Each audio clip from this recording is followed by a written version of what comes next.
struck my face as if a furnace door had been flung open. We stood in the fallen forest, and the trunks lay all one way, like wheat after a scythe.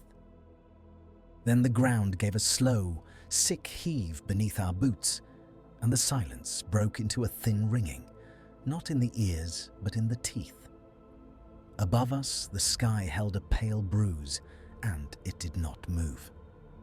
Men have asked me, in later years, to set down what I saw beyond the stony Tunguska, though I have seldom found the courage.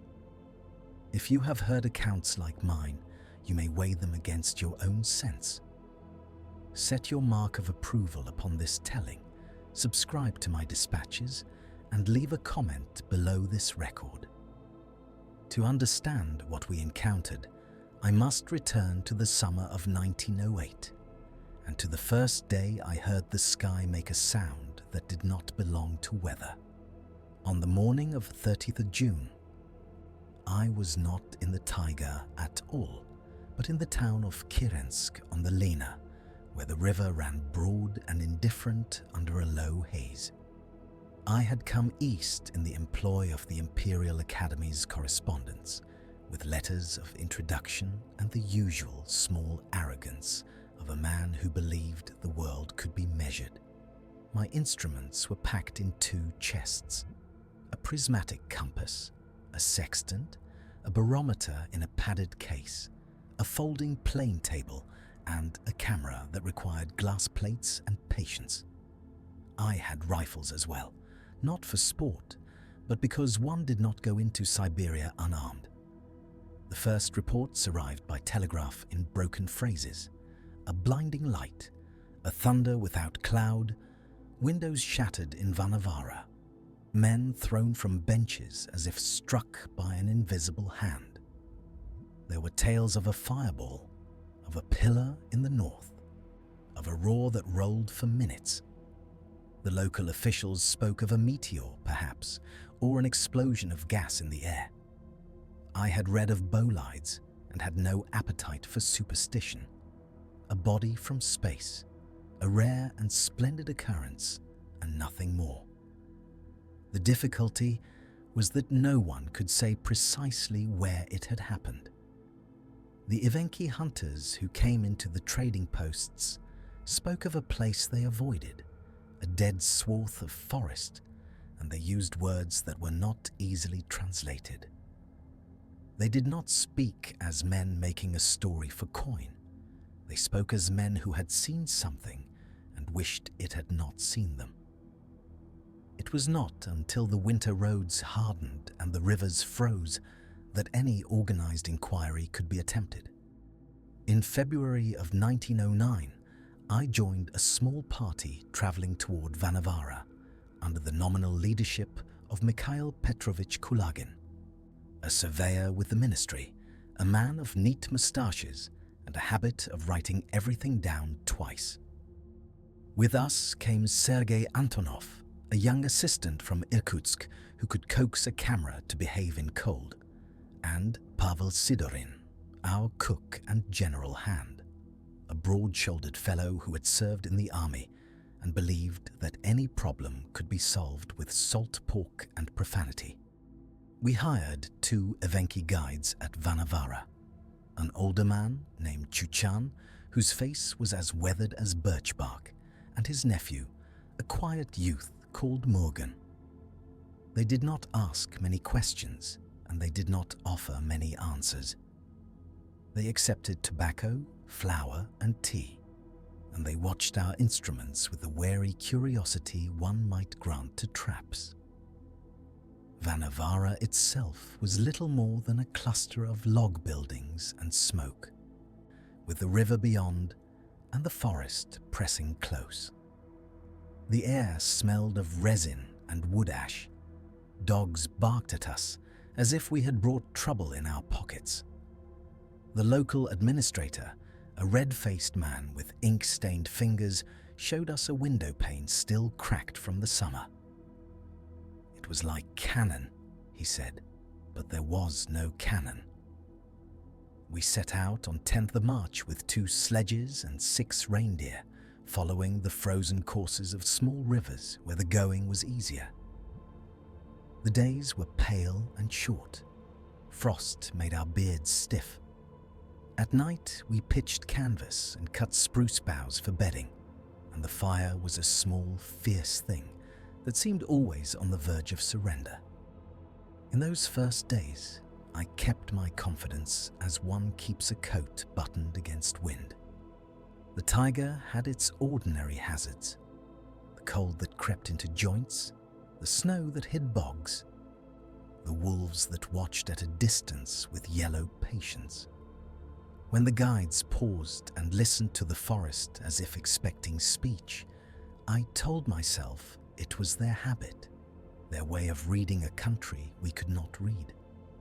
On the fifth evening, as we made camp beside a stand of larch, Sergei produced a tin of tobacco he had been saving and offered it around. The smoke was harsh, but it warmed the throat. The firelight turned our breath into ghosts. "You will laugh," Sergei said, looking into the flames as if reading a letter. "But I have promised my mother that this will be my last journey. She wishes me to marry. She has already chosen a girl." Kulagin snorted. "Your mother chooses your wife as she chooses your socks." Sergei smiled without offense.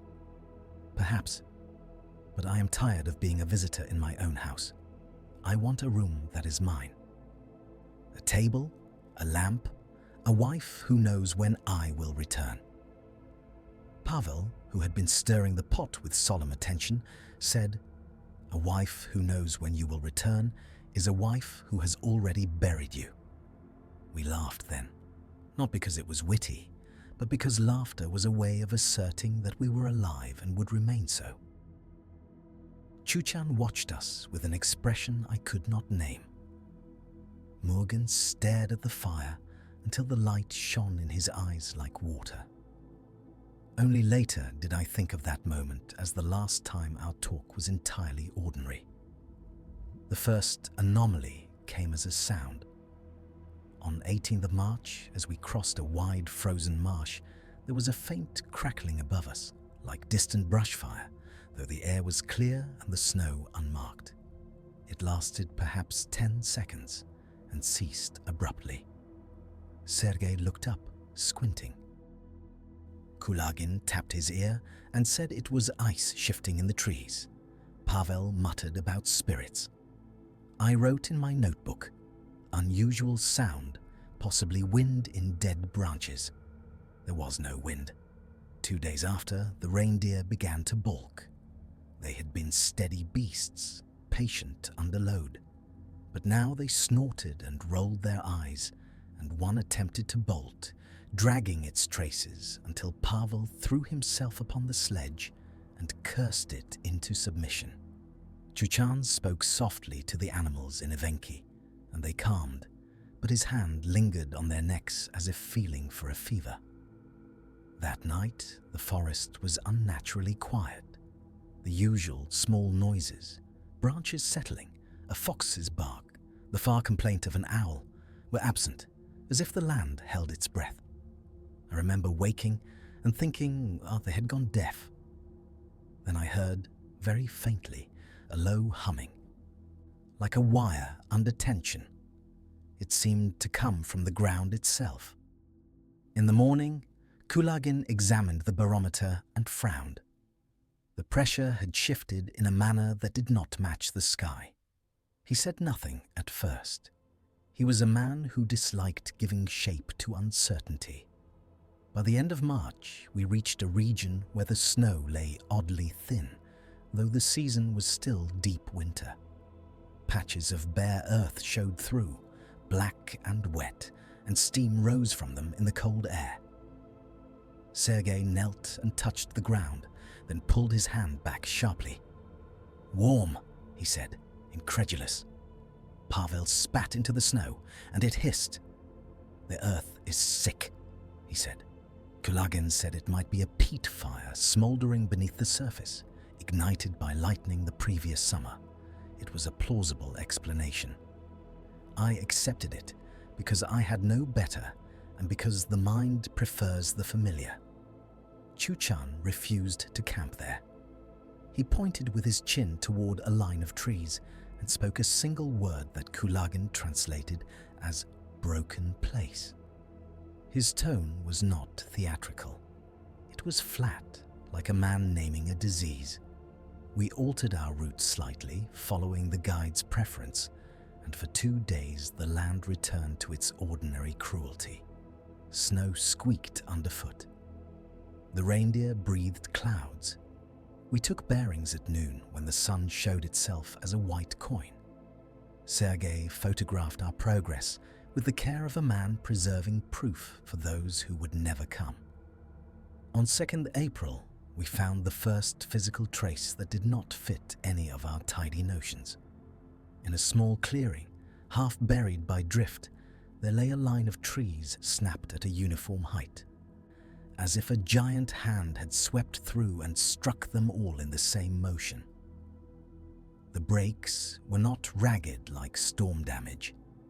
They were splintered outward, the wood fibers peeled back as though from a sudden violent pressure. The snow around the stumps was peppered with charcoal-like flecks. Kulagin knelt, scraped at the blackened fragments, and held them to his nose.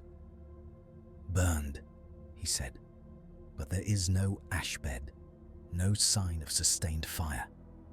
Sergei, who had been silent, whispered, "It is as if it burned in the air." I took a sample in a paper packet and wrote another neat line in my notebook. I still believed in meteor and blast wave. A great explosion could flatten trees. Heat could scorch. It was not beyond physics.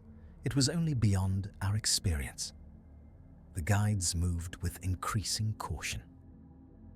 Morgun began to glance behind us more often than ahead. Chuchan spoke to him in low tones and shook his head when Pavel attempted questions. Once, when Pavel grew impatient and raised his voice, Chuchan fixed him with a stare that stopped him as surely as a hand on the chest. On 6th April, we reached a river bend where the ice had cracked in a peculiar radial pattern like a spider's web. The fissures were filled with refrozen slush, and in the center there was a mound, as if something had risen from beneath and pushed upward.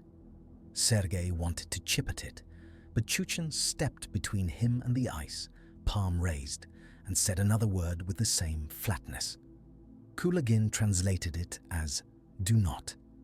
That evening, the humming returned, stronger. It came in pulses, as if something enormous were breathing far below. My teeth ached with it. Pavel crossed himself, and then, as if ashamed, pretended he had merely adjusted his collar. Kulagin attempted to make light. "If the earth wishes to sing, let it sing," he said. "It will not alter our bearings." But I saw him check the compass twice, and I noticed that the needle hesitated before settling, as if reluctant to choose a direction. By mid-April, the days lengthened, and the cold eased enough that the snow began to soften in the afternoons. Our sledges grew heavier to pull. We abandoned one chest of non-essential equipment, extra tent canvas, spare cooking pots, marking the spot on Kulagin's map with a careful cross. It was the first of many abandonments. On 15th April, we came upon tracks in the snow that none of us could name. They were not the round pads of wolf or the split hooves of reindeer. They were elongated impressions, deep, with a suggestion of heel and toe, as if made by a man wearing a boot too large for any man we knew. The stride was long, almost loping, and it led from the trees to the river, and then stopped abruptly at the ice edge as if the creature had stepped into air.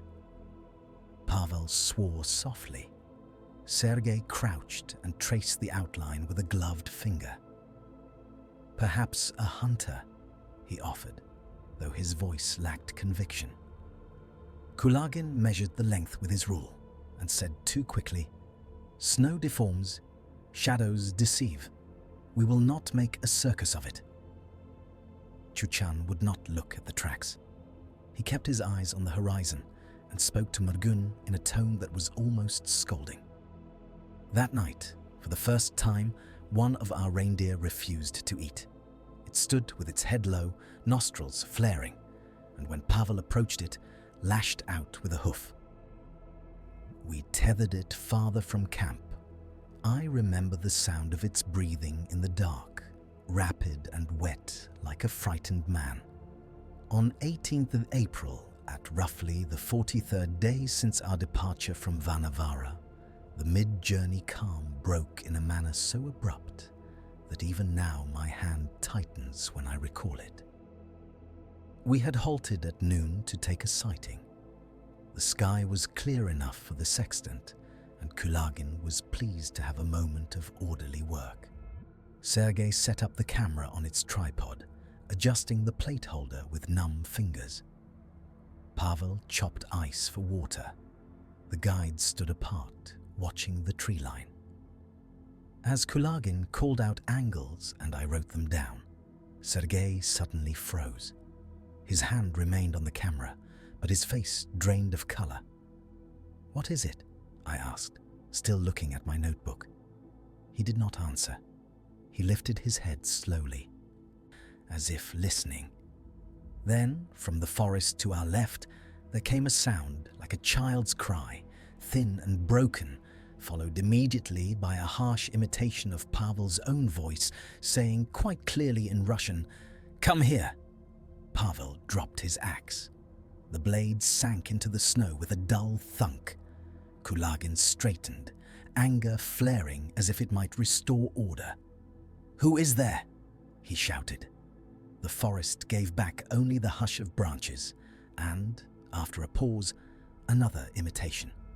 This time Sergei's laugh, the very laugh he had used by the fire weeks before. It was wrong in pitch by a fraction, like a violin tuned too tight. Murgun made a choking sound and began to back away. Chuchan seized his arm hard enough to leave marks and hissed in Evenki, eyes wide. I remember the sensation of the air changing, as if a door had opened somewhere and let in a different climate. My skin prickled beneath wool. The compass needle in my hand swung in a slow circle and did not settle at all. Then it stopped. The voices ceased, and the forest resumed its ordinary silence. But something had shifted in us. We packed without speaking. Sergei's hand shook so badly he cracked a glass plate. Pavel retrieved his axe and did not look toward the trees again. For the first time, my mind offered no satisfactory explanation. Echoes did not imitate words in sequence. Men did not throw their voices through dense taiga with such precision.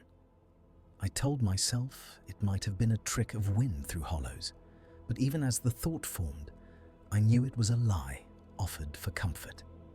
From that day forward, our rationality became strained, like rope under load. We pressed on.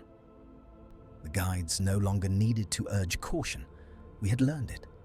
We walked with rifles more often in hand than slung. At night, we kept the fire low, not for fear of wolves, but because light felt like an announcement. On 25th of April, we reached the outskirts of the devastation. The transition was not gradual. One moment we moved through ordinary forest, trees standing upright, undergrowth tangled and alive. The next, we stepped into a zone where the trunks lay flattened in a vast radial pattern, all pointing away from a central point like spokes from a hub. The sight was so immense that the eye could not easily accept it. It was as if the land had been combed by a monstrous force. The air smelled faintly of something metallic, like coins warmed in the hand. In places, the snow had melted entirely, though the season should not have allowed it. Pools of water lay dark and still, reflecting a sky that looked too pale. Kulagin walked among the fallen trees, measuring angles, muttering calculations. "Blast wave," he said, as if repeating the words might make them sufficient. "An aerial explosion. The center must be—" He stopped. Ahead, standing upright amid the fallen, was a cluster of trees stripped of branches, their bark scorched but their trunks still vertical, like poles. It was a strange island of standing wood in a sea of ruin. The ground around them was bare, and the soil looked churned as if boiled. Sergei took photographs until his fingers bled at the knuckles. Pavel moved more slowly, eyes darting. Chuchan would not cross into the bare soil. He remained at the edge, lips moving as if in prayer. We established camp at the margin of the flattened forest, where there was still enough standing timber to shelter us from wind. That night, the humming rose again, now joined by a faint crackle like distant electrical discharge. Sergei said, in a voice meant to be casual, "Do you smell it?" I did. A sharp odor like ozone after lightning, though the sky was clear. We slept in turns. I remember waking to find Kulagin sitting upright, staring into darkness, his notebook open on his knees. He did not write. He only stared, as if waiting for the page to fill itself. Over the next days, we advanced toward the presumed epicenter, using the pattern of fallen trees as a guide. The closer we came, the stranger the evidence became. We found patches of moss turned to grey powder. We found stones fractured as if by heat, though there was no crater, no obvious impact site. We found a reindeer carcass half buried in old snow, its hide intact, its eyes clouded, and around it the snow was melted in a perfect circle, as if warmed from below. Pavel refused to eat that evening. He said the meat smelled wrong, though it was our own salted stores. He chewed bread with the expression of a man forcing down medicine. On 3rd of May, Sergei's camera began to fail in a peculiar way. The shutter stuck, then released on its own with no hand upon it. The plates, when later developed, showed streaks of light where there should have been shadow, as if the film had been exposed by something invisible. Sergei blamed cold, then blamed his own clumsiness. But I saw his eyes when he thought no one watched. He had begun to fear not merely the forest, but the very air. Team dynamics shifted under this pressure. Kulagin became more rigid, clinging to procedure. He insisted on taking measurements even when our breath came in ragged bursts and our fingers were numb. Pavel grew irritable, then quiet. Sergei spoke less of home. The guides spoke scarcely at all, and when they did, it was in Evenki, their voices low and urgent. On 7th of May, Mogun refused to go farther. He stood at the edge of a bare patch of ground and shook his head repeatedly, as if the motion could ward off what lay ahead. Chuchan argued with him, his voice rising for the first time since we met. At last, Mogun sat down in the snow like a child and would not stand. Kulagin's patience snapped. "We pay you," he said sharply, gesturing with his gloved hand. "You will do your work." Chuchan turned to him. His Russian was limited, but his meaning was clear. "There," he said, pointing toward the heart of the flattened forest, "is not work. There is wrong." It was the first time I heard him use a Russian word for our benefit. Wrong. Not dangerous, not cursed, not forbidden. Wrong. As if the place violated some basic rule. We compromised. Morgun remained with the reindeer and a portion of supplies at a safer stand of trees. Chuchan came with us, though his reluctance was plain in the set of his shoulders. By 10th of May, we stood within the central zone, where the standing, scorched trunks rose like a congregation of burned candles. The ground was uneven, pocked with shallow depressions filled with black water. No birds sang. Even insects seemed absent. The silence here was not merely the absence of sound, it was a presence pressing against the ears. It was then that the climactic moment I began with took place, though at the time we did not know it as climax. We thought we had come to a dead thing, an aftermath. We did not yet understand that the aftermath could still move. We had stepped among the upright, stripped trunks when the air warmed abruptly, as if a hot wind had passed through without stirring a single branch. Sergei wiped sweat from his brow, stunned by it. Pavel muttered a prayer under his breath. Kulagin raised the barometer and its needle jumped wildly, tapping the glass like an insect. Then the ground gave that slow heave and the thin ringing began, not in the ears, but in the teeth. My rifle felt suddenly heavy, as if gravity had increased by a fraction. Chuchan made a sound I had not heard from a grown man, a low moan of recognition. From the bare soil ahead, a shimmer rose, like heat haze, but it was too cool for such mirage. The shimmer thickened, taking on a suggestion of shape, not solid, but outlined by distortion, as if something large stood there and bent light around it. I could not see its surface. I could only see what it did to the world behind it. The standing trunks beyond appeared to bow inward, as if pulled. Sergei whispered my name, not loudly, as one might in a church. Kulagin, to his credit or his folly, stepped forward, hand raised as if to touch the phenomenon with bare reason. At that instant, the humming became a roar, and the air pressed upon us with such force that my lungs refused to draw breath. The smell of ozone sharpened. My hair lifted under my cap.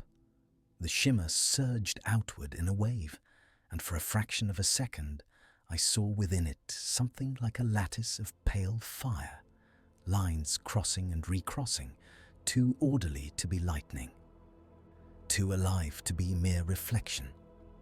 Pavel fell to his knees, hands over his ears, though the sound was not quite sound. Sergei's camera, hanging from his neck, clicked repeatedly, as if taking photographs of its own accord. Chuchan grabbed my sleeve with a grip that bruised and shouted a single Evenki word that needed no translation. Go. Kulagin did not go. He stood as if transfixed, his notebook slipping from his fingers into the bare soil. His mouth opened, perhaps to speak, perhaps to breathe, and then the air struck us all with a sudden violent shove. It was not like wind. It was like being pushed by an unseen wall.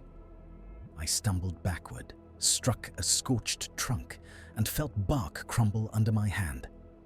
Sergei collided with me, his face twisted in pain. Pavel was dragged across the ground as if by a current. The shimmer collapsed inward, and the pale lattice vanished, leaving only the standing trunks and the bruise-colored sky. The ringing remained. It faded slowly, like a bell struck and left to die. Kulagin was no longer where he had stood. We shouted his name. Sergei ran forward despite Chuchan's attempts to restrain him. There was no sign of Kulagin, except his notebook lying open, its pages fluttering, though there was no breeze. The writing on the exposed page had been smeared into illegible grey, as if dampened by invisible rain. Pavel, still on his knees, began to laugh softly in a way that made my stomach turn. "He went into the air," he said. "He went where the trees went." Chuchan pulled us back by force. He did not speak. His face had hardened into a mask of urgency. We retreated from the central zone as quickly as our legs allowed, stumbling over fallen trunks, slipping in wet snow. The reindeer camp felt suddenly like a distant dream of safety. On the way, we heard, behind us, a faint imitation of Kulagin's voice calling our names, calm and precise, as if reading from a list. Sergei nearly turned back. I seized his arm and held him, and he looked at me with hatred for that restraint that later softened into gratitude. We reached Mogun at dusk. He saw our faces and did not ask questions. He only began to harness the reindeer with hands that shook. Pavel packed without speaking, his earlier laughter gone, replaced by a tight inward silence. We left equipment behind. We abandoned samples, one chest of instruments, even the plane table. Sergei insisted on keeping the camera, though it felt like a cursed object against his chest. I took Kulagin's notebook, or what remained of it, because it seemed obscene to leave it there. The return journey was not a march. It was a flight conducted at the pace of exhausted men in deep snow. The taiga, which had felt vast and indifferent on the way in, now felt watchful. Every shadow between trees seemed to hold a shape that might step out. The nights were worst, because the humming followed us at a distance, like an animal padding behind. On the second night after we fled the central zone, one of the reindeer broke its tether and ran into the dark. We heard it crash through brush, then a sudden silence. Morgan went pale and refused to pursue. Pavel wanted to go after it for the sake of our supplies, but Chuchan blocked him with a rifle he had previously carried only as a tool. His eyes were fierce. "No," he said in Russian, the word sharp as a knife. We lost that reindeer and what it carried. We redistributed loads, cut down rations, and moved on. Hunger sharpened every sensation. Sergei's hands were blistered from pulling. Pavel's lips cracked and bled. I felt an ache behind my eyes that did not leave. Once, crossing a frozen stream at noon, we saw the strange boot-like tracks again, pacing us along the bank. They appeared and vanished between one step and the next, as if something walked beside us without committing fully to the world. Sergei saw them too and said nothing, but his face tightened and he began to mutter numbers under his breath, as if reciting a prayer of measurement. The weather turned against us. A wet snow fell for 2 days, heavy and clinging, then froze hard overnight, sheathing branches in ice that snapped under their own weight. The sound of breaking limbs echoed through the forest like rifle shots. Each crack made us flinch. Pavel's temper finally broke on 18th of May. We had stopped to rest, and he threw his pack down and shouted into the trees, "Enough! You have had your sport. Let us go." His voice was swallowed. The forest did not answer, but the humming rose for a moment, close enough that my teeth rang again. Pavel's face drained, and he sat down heavily, suddenly old. We reached Vanavara on 24th May, thinner, dirtier, and in a state that the townspeople read at once. Dogs that had barked at our departure now slunk away with tails low. The administrator stared at us as if counting limbs. When he asked where Kulagin was, Sergei opened his mouth and then closed it again. Pavel looked at the floor. Chuchan said only, "He stayed." We were given a room and hot tea that tasted of smoke. The warmth should have been comfort, but it felt unreal, like stage scenery. That night, in a proper bed, I lay awake, listening for the humming that had become, in my mind, the true sound of the world. When it did not come, I felt no relief, only a strange emptiness. In June, we returned to Kirensk by river, and from there we sent our preliminary report by telegraph to Irkutsk and onward. The official language was careful. We wrote of a vast area of flattened forest, consistent with an aerial explosion, of scorched standing trunks near the center, of anomalous warmth in the ground, of magnetic irregularities affecting compass readings. We did not write of voices from the trees. We did not write of the shimmer that bent light. We did not write that Kulagin vanished as if the air had swallowed him. The Academy's correspondent in Irkutsk, a man with spectacles and an expression of perpetual doubt, read our report and pursed his lips. "You have lost a surveyor," he said. "That is regrettable. But you bring no crater, no fragments. You bring impressions and fear." Sergei, who had been silent through the meeting, produced the camera plates. The correspondent examined them against the window light, frowning at the streaks and fogging. "Improper handling," he declared. "Cold damage." "It was not cold," Sergei said, his voice tight. The correspondent looked at him over the rim of his spectacles. "Young man," he said, "the world is full of errors made by instruments and nerves. It is our task to correct them, not to indulge them. We were instructed to revise the report, to remove any mention of phenomena that could not be quantified. Kulagin's disappearance was attributed in the final filed account to an accident. He had wandered, become disoriented, and succumbed to exposure. It was written in neat ink, and it was a lie agreed upon by omission. In private, among ourselves, we spoke little. Pavel returned to his village and, as I later learned, took to drinking in a manner that did not ease him. Sergei went back to Irkutsk, married the girl his mother had chosen, and for a time wrote to me with forced cheer. Chuchan and Murgun vanished back into the taiga, and I did not see them again. I carried Kulagin's damaged notebook with me for years. The smeared page remained smeared no matter what I did. The paper smelled faintly of ozone, even after months in a dry trunk. I told myself it was imagination, but when I opened it in a closed room, the smell returned, sharp as a struck match.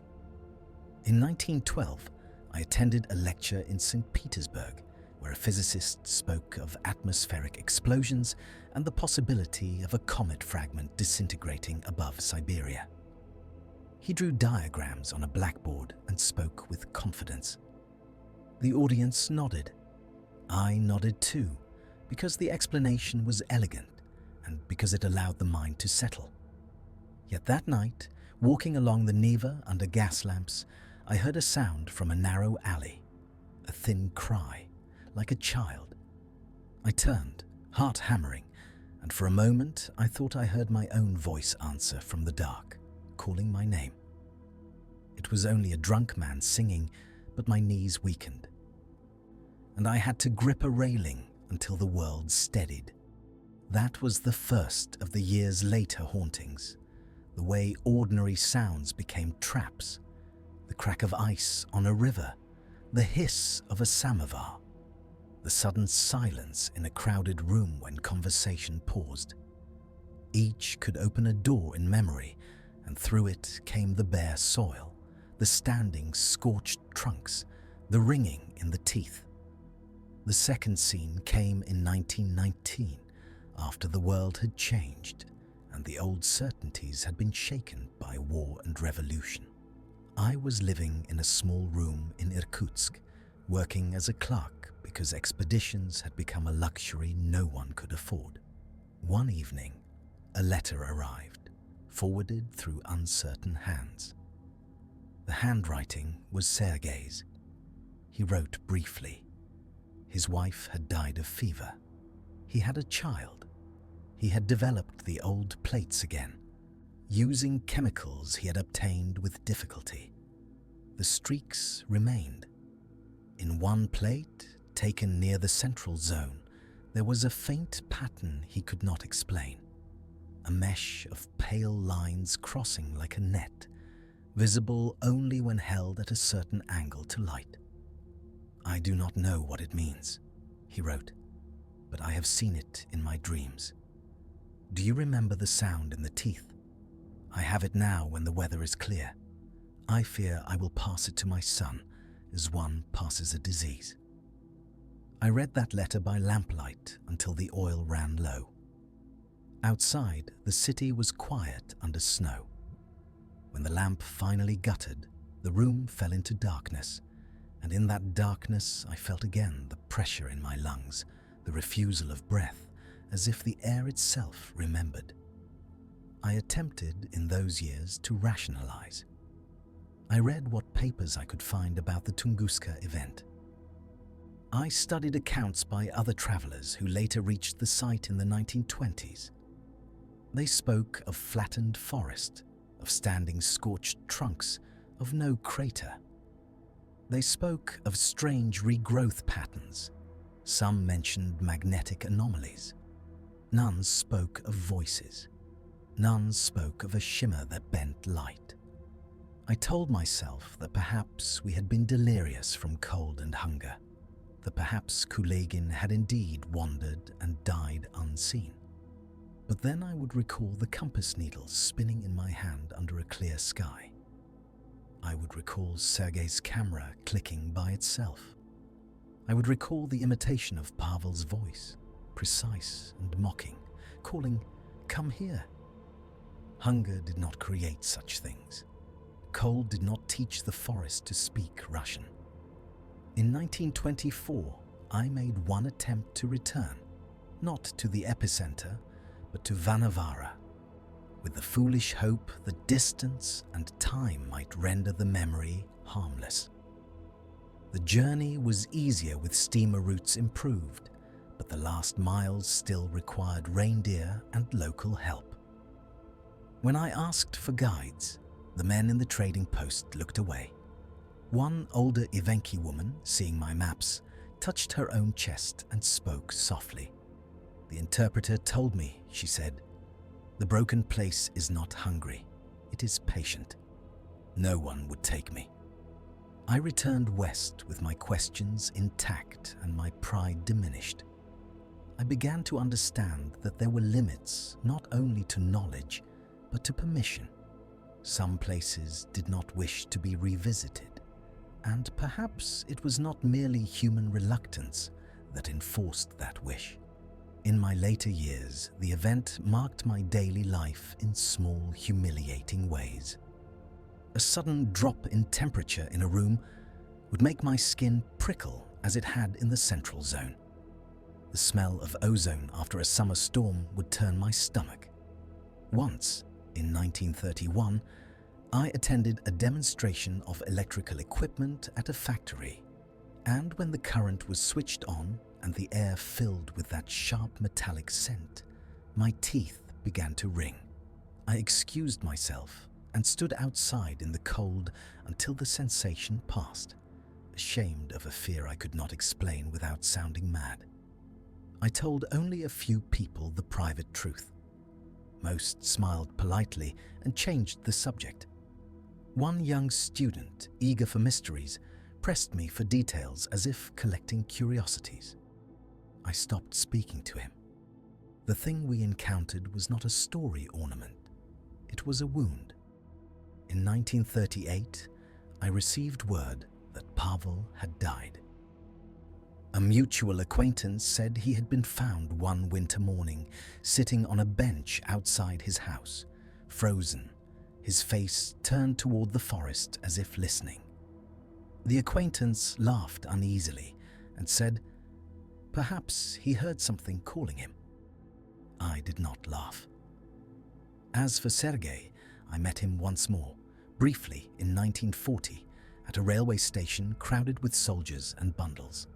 He was thinner, his hair gone grey at the temples. He carried a small suitcase and moved as if his joints ached. We spoke of nothing important at first. The delays, the price of bread, the cold. Then, as the train whistle sounded, he looked at me and said very quietly, "Do you ever wonder if Kulagin is still there?" It was one of the few times in this telling that a question rose unbidden, because it has never left me. Still there, not as a body in snow, but as something held in that shimmer, in that lattice of pale fire.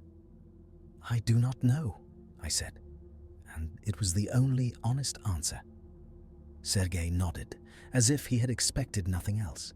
He did not mention the plates. He did not mention the mesh of lines. He only gripped my hand with sudden force, then released it and boarded the train.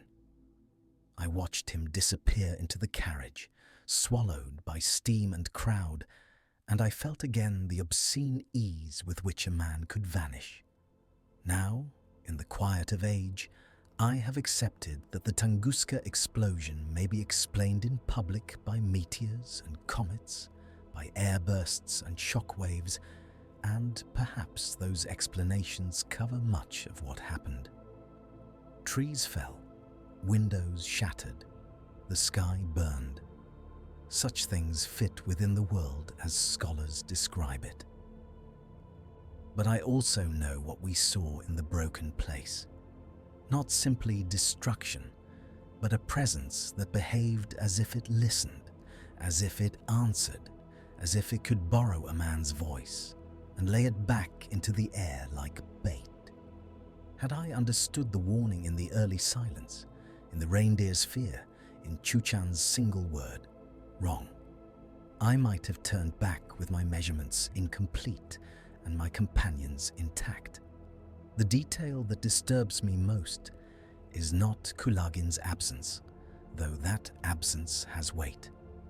It is the moment when the forest spoke in Pavel's voice, perfectly, and the words were not a cry for help, but an invitation. In quiet rooms, when winter settles and the air grows very still, I sometimes feel that thin ringing again, not in my ears, but in my teeth, as if something far away has shifted and remembered my name.